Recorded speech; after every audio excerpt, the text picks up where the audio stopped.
Bien, buenas tardes, estimados alumnos. Les doy la bienvenida a su clase de Derecho de Familia después de tanto tiempo.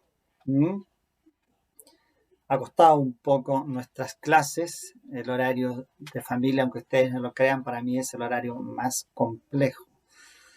Eh, Así que bueno, por eso la semana recién pasada no pudimos tener la clase por un tema técnico, como les dije, porque técnicamente no se pudo grabar la clase. No era que las vacaciones hubiesen continuado, como se expresó por allí en uno de los comentarios. En verdad, eh, y yo creo que igual que para ustedes, las vacaciones del 18 es un concepto nominal. Nadie tiene vacaciones porque todos seguimos trabajando, ¿cierto? Así que ustedes saben que incluso la profesión nuestra tiene esa dificultad, si lo vamos a mirar desde esa perspectiva, ¿cierto? O sea, nosotros hacemos clases, pero también está toda la actividad judicial que sigue funcionando, y que efectivamente hay más cursos, no solo es uno, y en el caso mío no es solo una la universidad. Así que yo seguí trabajando y claro, y en esa dinámica se produjo el problema es que si no se graba en un tiempo determinado la clase de familia, ya después en la semana se hace imposible volver a grabarla. ¿Mm? Bueno, como dicen por ahí, yo mismo lo digo, las excusas siempre son muy malas porque agravan la falta. Así que, bueno, dicho eso, aboquémonos un poco a lo nuestro, ¿cierto? Lo nuestro que estamos analizando nosotros, el divorcio, estamos hablando de la ruptura matrimonial y habíamos visto hasta la clase anterior este divorcio que ocurre por culpa, ¿ah?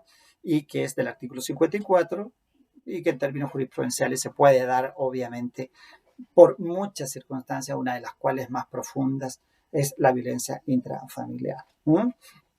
Yo diría que es una de las causales que más convoca sin tener una estadística, porque eso no lo sabemos.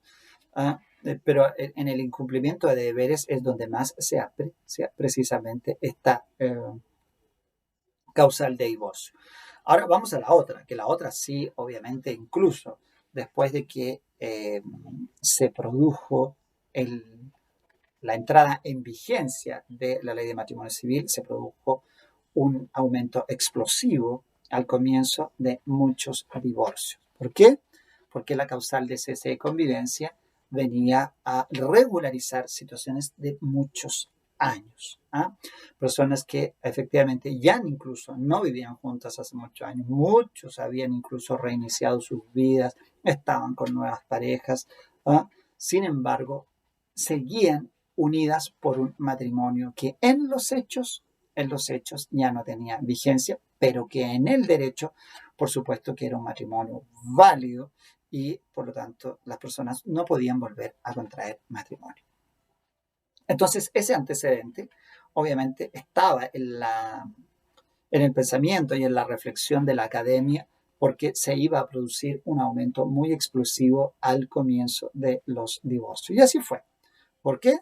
Utilizando entonces la causal de divorcio por cese de convivencia. Divorcio, entonces vamos a ya hemos visto la causal de falta imputable y ahora vamos a la causal del cese de convivencia. Aquí ustedes saben que hay un reparo, como siempre, que la mayoría de las personas que entienden esto lo hacen. Estamos hablando que aquí no hay divorcio de común acuerdo. Esa respuesta en examen es incorrecta porque no existe en nuestra legislación el divorcio de común acuerdo, que sería aquel divorcio que las partes precisamente en cualquier momento y sin causal para ello deciden poner término a su matrimonio. Eso es un divorcio de común acuerdo que no existe. Aquí las partes o imputan una falta al otro cónyuge o alegan que hay cese de convivencia. Eso es lo que produce efectivamente un divorcio, que en este caso está contemplado en el artículo 55 de la ley. El cese de convivencia en el fondo refleja la inexistencia, no lo digo en términos jurídicos, sino que simplemente en términos de realidad práctica, un matrimonio que en los hechos ya no existe. Las personas ya no viven juntas y no lo hacen desde el instante en que empezó el cese de convivencia. Sin embargo, el legislador, como lo contempla como causal, vamos a conectar ahí algo de calor porque estoy un poco frío, ¿no? El legislador es preciso. Tiene que existir un cese de convivencia que se acredite y que pueda ser demostrado. ¿Ya? Ahora, en esto del cese de convivencia, el legislador consideró dos hipótesis. ¿Eh? Y esas dos hipótesis ustedes ya seguramente las conocen, ¿eh? Por efecto práctico, que vamos a anotarlo aquí, el artículo 55 nos señala que ese cese de convivencia puede ser de 1 año o puede ser de 3 años. Esas son las dos hipótesis que contempla el artículo 55. ¿Y por qué hace esa diferencia? Porque si efectivamente produce una aceleración, es decir, queremos tener un divorcio pronto, obliga a las partes a celebrar lo que se conoce como un acuerdo completo y suficiente, que nosotros ya lo hemos visto a propósito de la separación de hecho regulada, ¿se acuerdan allá en el artículo 21 por allí? Que efectivamente 2021 por ahí, ¿cierto? Que efectivamente dice, si las partes efectivamente ya no viven juntas, pueden precisamente entonces regular esa futura convivencia, por decirlo así, separada, ¿no? A eso nosotros hoy día lo conocemos como un acuerdo completo y suficiente, que es el acuerdo o es el acto en virtud del cual los cónyuges regulan la vida de ellos ya no viviendo en común. Esa vida que efectivamente en común que cesa en ese instante y que se refiere a dos aspectos: a la relación que van a tener los cónyuges de ahí en adelante y a la relación que van a mantener con los hijos. En el primer caso, regulando alimentos, por ejemplo, alimentos mayores y lo relativo al régimen patrimonial, y en el segundo caso, regulando no solo alimentos, sino que también el cuidado personal y el régimen comunicacional o de relación directa y regular. ¿Cierto? Todo eso tiene que quedar debidamente regulado. Entonces, si efectivamente quieren avanzar en un proceso rápido de divorcio, eso tiene que estar regulado. Entonces, pueden solicitarlo de común acuerdo. La solicitud es de común acuerdo, ¿no? Solicitud de común acuerdo. ¿Y qué significa esta solicitud de común acuerdo? Dirían los procesalistas, tienen que acompañarse un documento fundante a la demanda. Entonces, ¿qué hacen las partes? Suelen celebrar un acuerdo generalmente escrito, porque obviamente está todo lo que señala por allí en los artículos de la ley de matrimonio civil relativos a precisamente a la regulación de la fecha cierta del cese de convivencia, ¿no? Y precisamente está esto de que sea por escrito. Ahora, esto de que sea por escrito no necesariamente puede ser por escritura pública, ¿no? Se acepta la escrituración privada. Puede tener una dificultad si es que el acuerdo completo y suficiente contiene elementos que establezcan ciertas obligaciones que hayan de ejecutarse en el futuro. Porque obviamente si se tiene un instrumento privado, la fuerza del instrumento es menor a que si tenemos un instrumento público. Porque si hay una obligación que debe ejecutarse hacia el futuro, si tenemos un instrumento público, tenemos eventualmente un título ejecutivo, ¿cierto? Entonces, por esa razón es que cuando se llega al acuerdo completo y suficiente, se evalúa cuál es el contenido de ese acuerdo para ver si se formaliza simplemente por una escritura privada o si se hace por escritura pública o por instrumento público, ¿no? Si efectivamente se alcanza, vamos a solicitar el acuerdo, vamos a solicitar el divorcio, entonces, por cese de convivencia de un año. ¿Cuál va a ser, por lo tanto, el objeto del juicio en ese caso? ¿Qué es lo que hay que probar? Hay que probar el cese de convivencia, ¿ah? Por eso es tan relevante no entender que esto es un divorcio como un acuerdo, porque aquí tiene que probar el cese de convivencia. Oh, ya parece que no queda ni un lápiz bueno aquí, ¿ah? Vamos a usar mi caja de lápices a ver si me queda ya, porque ya no me queda. A ver qué dice mi caja de materiales. Aquí hay un lápiz, veamos esta función. Está llamando. Mi padre. Deme un segundo, mi propio padre. Ya, reanudada la grabación allí, que era a mi padre se le encendió el teléfono y me dice que es el teléfono el que está malo, ¿no? Yo creo que hay un problema entre el celular y el sujeto que está siendo titular de ese celular. Bueno, le decía yo que acá lo que se tiene que acreditar es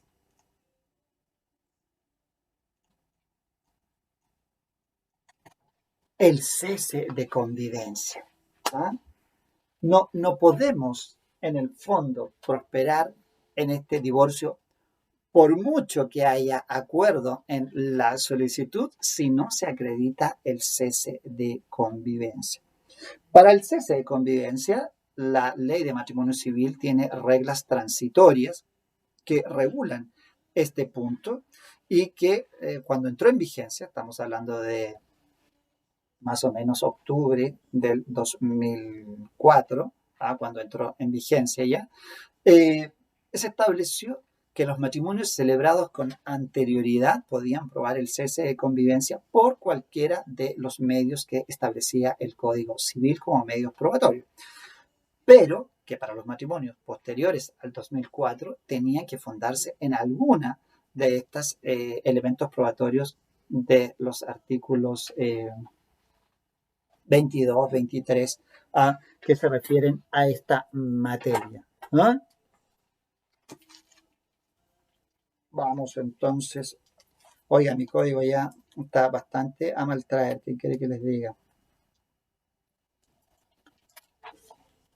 Bien. ¿A dónde estamos?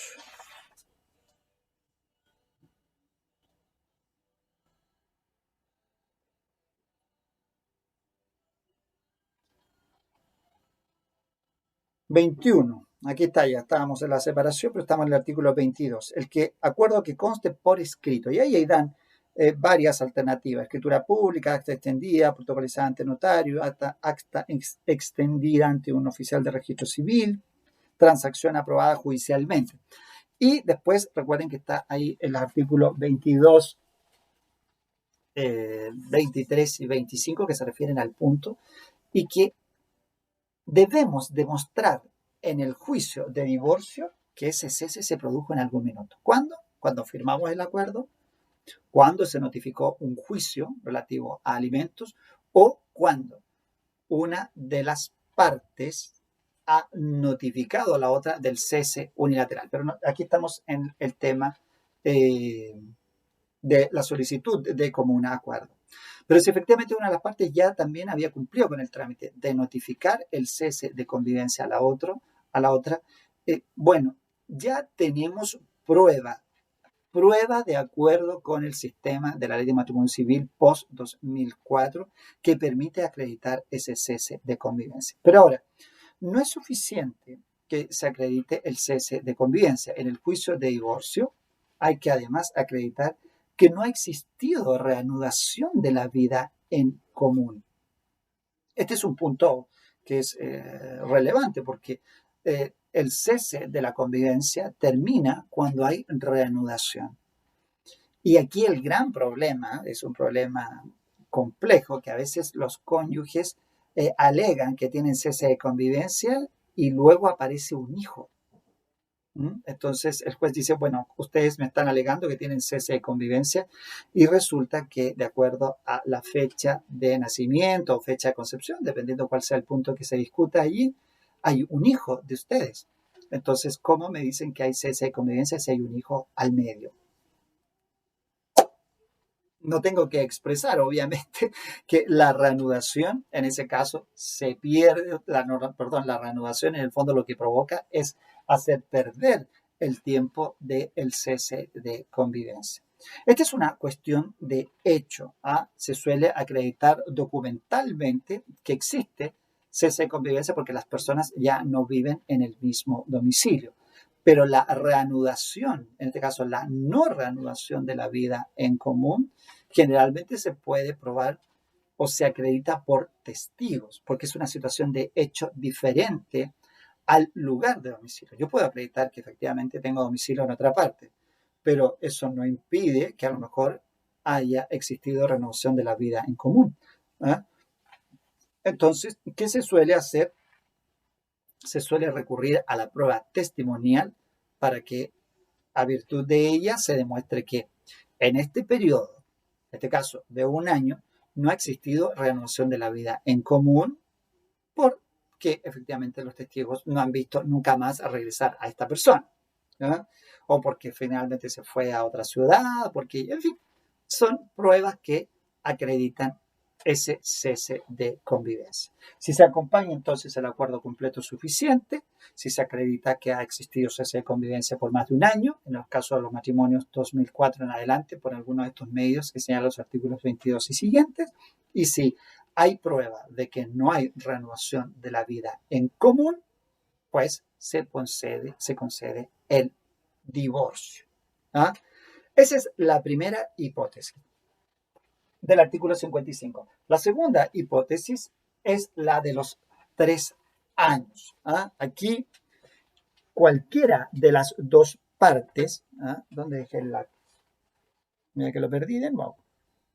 Cualquiera de las dos partes que acredite que efectivamente ha cesado en la convivencia y el cese de la convivencia es por un periodo superior a los 3 años, puede solicitar de manera unilateral el divorcio. Cese, en este caso, por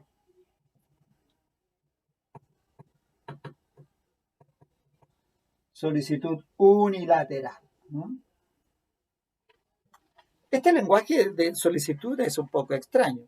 Los procesalistas no sé si estarán de acuerdo. Para ellos simplemente no es que se esté solicitando, se está demandando, porque lo que se demanda es el divorcio. Es una acción de orden procesal en el fondo y por lo tanto es una demanda de divorcio. Pero bueno, utilicemos este lenguaje que se ha ido instalando. Esta solicitud unilateral. En este caso hay que acreditar que ha cesado la convivencia por un espacio de tiempo de 3 años o más. Estos fueron los que más se dieron en el caso de cuando entra en vigencia la ley de matrimonio civil. El cese de convivencia, porque hay gente que llevaba 15, 20, 30 años en cese de convivencia y debieron acreditarlo en ese caso por cualquiera de los medios que contemplaba el artículo 1698 del Código Civil, que eran los antiguos, y el Código de Procedimiento Civil en materia de medios probatorios. ¿Ya? Sin embargo, se introdujo aquí una situación distinta respecto del demandado, que es conocido doctrinariamente como la famosa cláusula de dureza, que en el fondo es una especie de excepción procesal, que el demandado de divorcio unilateral, puede pedir que el juez no decrete el divorcio si acredita que durante ese tiempo el cónyuge no ha cumplido con las obligaciones que se imponen o que impone, dice, el matrimonio para con el cónyuge o para con los hijos. Veamos un poco cómo se expresa este artículo 55 con esta famosa o denominada cláusula de dureza. Fíjese, inciso tercero. Habrá lugar también al divorcio cuando se verifique el cese efectivo de la convivencia conyugal durante el transcurso de a lo menos 3 años. Salvo que, a solicitud de la parte demandada, el juez verifique que el demandante, durante el cese de la convivencia, no ha dado cumplimiento reiterado a su obligación de alimentos respecto del cónyuge demandado y de los hijos comunes, pudiendo hacerlo.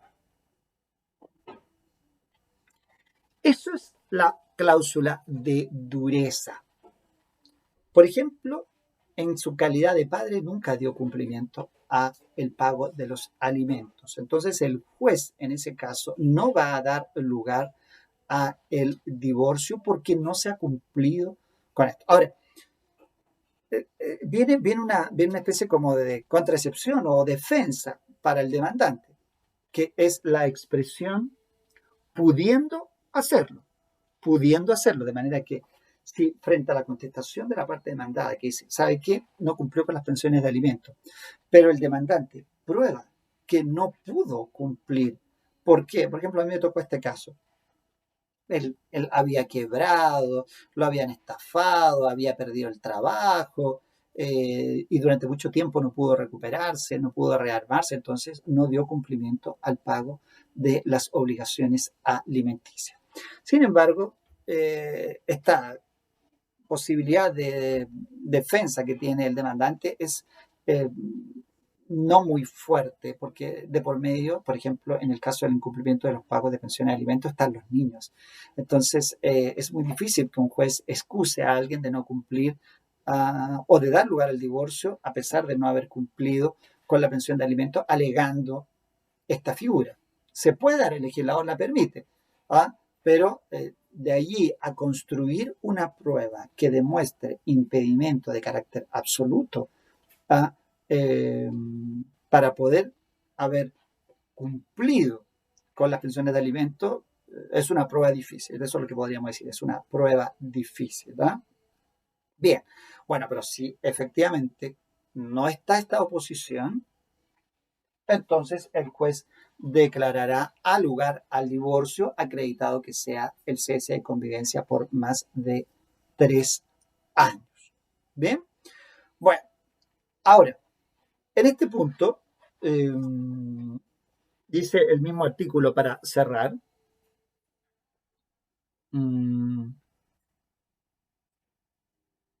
La reanudación de la vida en común de los cónyuges con ánimo de permanencia interrumpe el cómputo de los plazos a que se refiere este artículo, que es lo que estábamos diciendo. Por eso no solo hay que acreditar cese de convivencia, sino que hay que acreditar también que no ha existido renovación de la vida en común durante todo ese tiempo, de manera que un hijo o la existencia de un hijo en ese tiempo podría ser un escollo en el camino. No digo que no se pudiese aceptar que a pesar de que exista un hijo,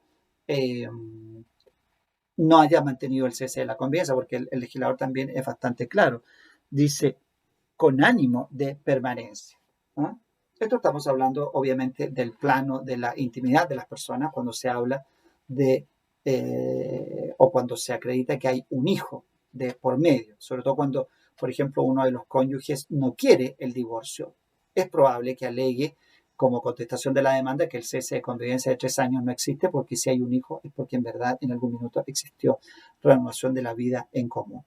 Y el otro tendrá que, de alguna manera, demostrar que la existencia de ese hijo no es la renovación de la vida en común.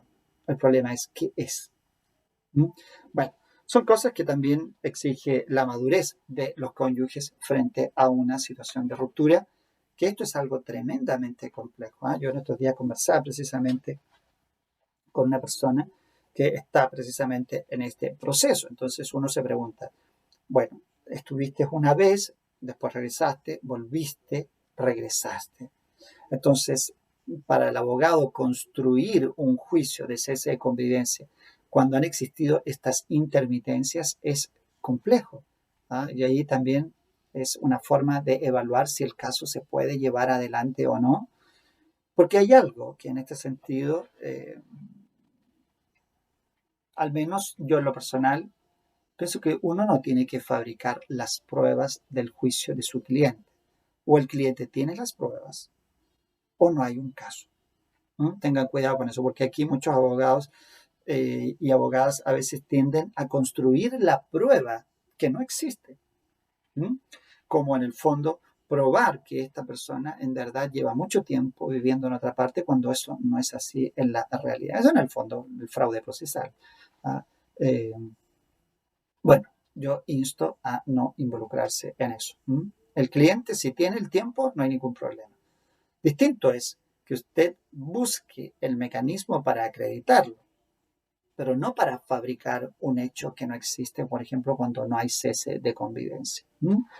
Bueno, esa es mi visión de los hechos. Ustedes el día de mañana serán profesionales y pueden tomar también sus propias decisiones. Bien, bueno, hasta allí entonces, ahora vamos a comenzar a analizar un gran tema que en verdad yo creo que fue el gran objetivo de cambiar la nulidad por el divorcio, que es la compensación económica. Muchas veces en los juicios de nulidad del pasado, uno de los cónyuges tenía que pagarle al otro y siempre se decía pagarle por obtener la firma, porque le firme la nulidad.